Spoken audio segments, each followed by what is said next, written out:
It's noon in Kyiv. This is our time, the main news at this hour.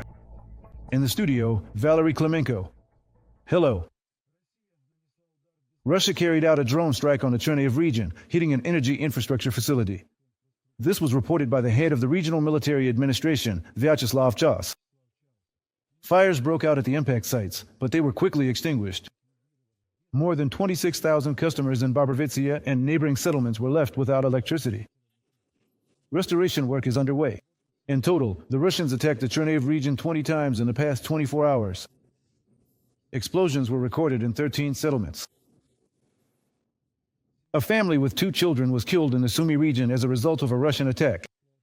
This was reported by the head of the Regional Military Administration, Ola Hryhoyev. At night, the occupiers deliberately struck a residential building with a drone. Rescuers pulled the bodies of 4 deceased parents and their sons, aged 6 and 4, from the rubble. Ukrainian forces destroyed 2 Russian Solntsepyok systems in a Kupiansk direction. The corresponding video was published by Yuri Fedorenko, commander of the 429th Separate Achilles Unmanned Systems Regiment. According to him, Russian occupiers used this flamethrower system to shell the positions of defense forces and Ukrainian settlements. The Solntsepyok fires incendiary or thermobaric munitions. The system is designed to destroy personnel, fortifications, and light vehicles.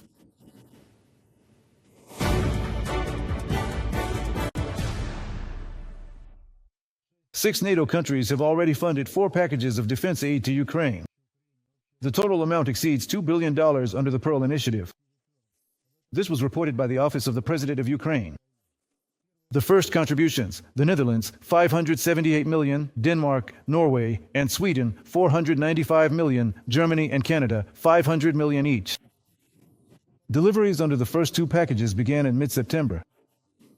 According to Ukrainian President Volodymyr Zelensky, this program allows for the purchase of American weapons, as well as Patriot and HIMARS missiles. Currently, the 5th and 6th packages are being coordinated, and work on the next ones is in an active phase.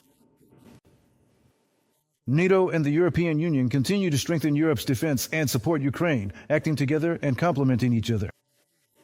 Both organizations have unique capabilities and work closely together to achieve common goals. This was stated today in Brussels by the NATO Secretary General. Mark Rutte made this statement during a joint address with European Commission President Ursula von der Leyen. He also said that the alliance supports the EU initiative called the Drone Wall.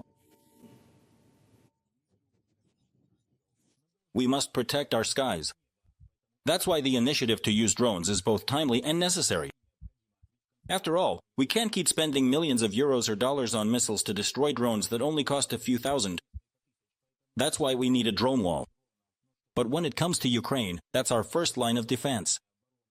We are helping Ukrainians because this is about our values, as well as our collective security, our first line of defense. It's absolutely crucial that they keep fighting, and that we continue as well. 2 billion euros for drone production.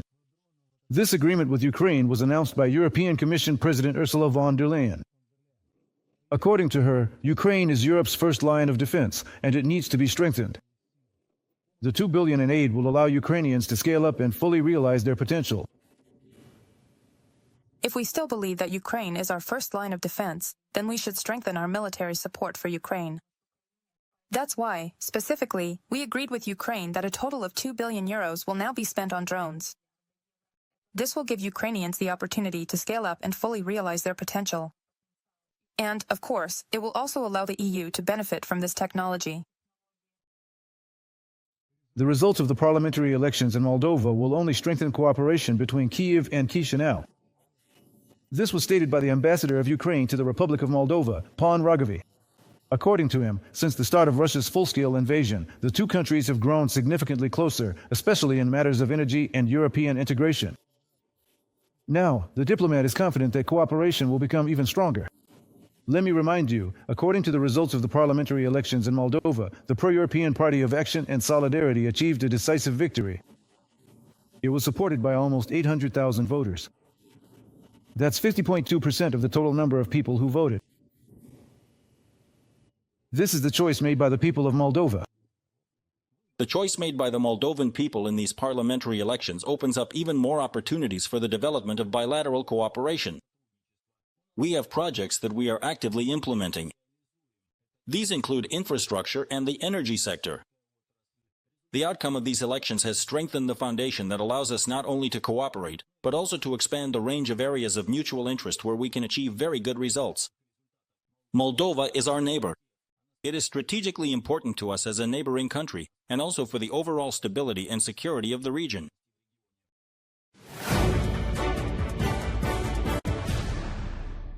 The United Kingdom will deploy counter-drone measures in Denmark. This decision is related to a series of incidents involving unidentified drones in the country. British Defence Minister John Healey stated this in an interview with a politician.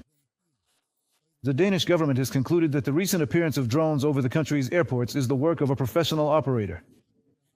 According to Healey, deploying air defense counter-drone systems in Denmark is necessary as a response to drone attacks. No one should have any doubt that we are currently facing a significant level of activity and aggression in the Sumy that is indeed a considerable challenge for us and other countries around the world. Following Poland, Estonia has warned its citizens against traveling to Belarus. This was stated by Estonian Foreign Ministry diplomat Angela Sarman, according to the Estonian National Broadcasting Company. According to the official, there have been numerous cases, both at the border and inside Belarus, where Estonians have been questioned or detained. However, Sarman warned that if problems arise in Belarus, it is very difficult to receive assistance from Estonian diplomats. There have been many cases, both at the border and inside Belarus, where our citizens have been contacted, questioned, or detained, just like citizens of other European Union countries. Since May 2024, there has been no Estonian diplomat at the Estonian representation in Belarus, and there is also no Belarusian diplomat in Estonia. We also do not have a consul in Belarus. Angela Sarman, a diplomat from the Estonian Ministry of Foreign Affairs, in a report by Estonian National Broadcasting. U.S. President Donald Trump has announced a ceasefire plan for Gaza. He also expressed hope for reaching a peace agreement. The American leader stated this during a conversation with Israeli Prime Minister Benjamin Netanyahu. Trump emphasized that if Hamas representatives refuse the agreement, they will be left alone. After all, everyone else has already accepted it. However, Trump emphasized that he has a good feeling about it and added that everyone understands the ultimate goal must be to eliminate any threat from Hamas in the region. What awaits the Palestinians in the future? No one really knows. But the plan we presented today is aimed at an immediate end to the war, the return of all hostages, the return of everything. It's hard to believe when you say it out loud. It also envisions creating conditions for lasting security for Israel and success for the Palestinians. Israel's security will be taken into account. We will help you. We will stand by you, helping to ensure your security. We just want to make sure everything is working. There shouldn't be a single shot fired right now. But I guess it will still happen, because that's how things look. But in the coming days, that shouldn't happen. Not a single shot should be fired. China has struck at the shadow fleet transporting sanctioned oil, Bloomberg reports. Beijing is restricting access for old tankers to one of its largest oil terminals in the port of Qingdao. According to analysts, this could deal a painful blow to Russian fuel exports and therefore to the Kremlin's ability to finance the war against Ukraine. More details in our report.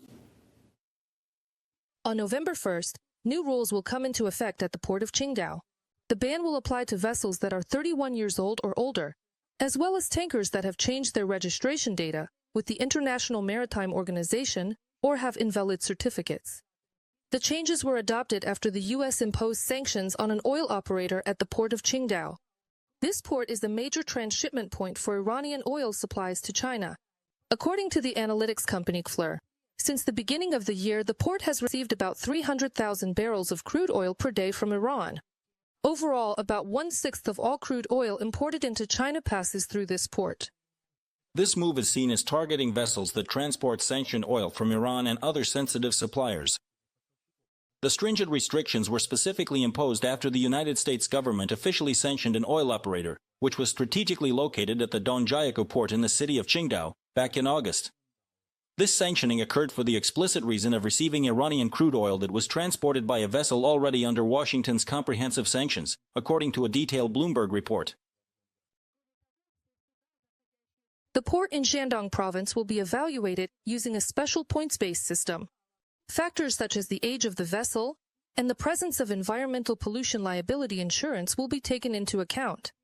A tanker with a low score may be denied the right to dock. The port of Qingdao is already losing its share of the crude oil import market in Shandong, dropping from over 40% in 2020 to about 20% as of 2024. This is because in recent years, neighboring ports have expanded their berths for large-capacity oil tankers. Its role in handling high-risk tankers is also relatively small compared to other ports in Shandong. Emily, senior analyst at the Vortex Center, as cited by Bloomberg. According to data from Chinese customs, Russian-Chinese trade is already experiencing its largest decline since the start of Russia's full-scale war against Ukraine. In just the first 8 months of 2025, trade turnover dropped by almost 9%. Both China's purchases of Russian goods and China's exports to Russia have decreased. And China is doing this quite deliberately, according to Reuters sources in the Russian government. According to experts from the Gaidar Institute, citing detailed data from Chinese customs, China has reduced its purchases of almost all types of Russian raw materials. Oil by 11%, petroleum products by 28%, LNG by 13%, timber and coal by 10% from January to May. From a Reuters agency publication. And for now, Moscow has little hope for an increase in trade turnover with Beijing. Although Gazprom announced the signing of a legally binding memorandum on the construction of the Power of Siberia 2 pipeline. This statement has not been confirmed by either the Chinese government or the buyer of Russian gas, the Chinese state corporation CMPC. Subscribe to UATV English and stay updated on the most important events, top news from Ukraine and all over the world, in-depth analysis, exclusive reports and interviews, all on hand in our channel. Join our community of viewers and stay tuned.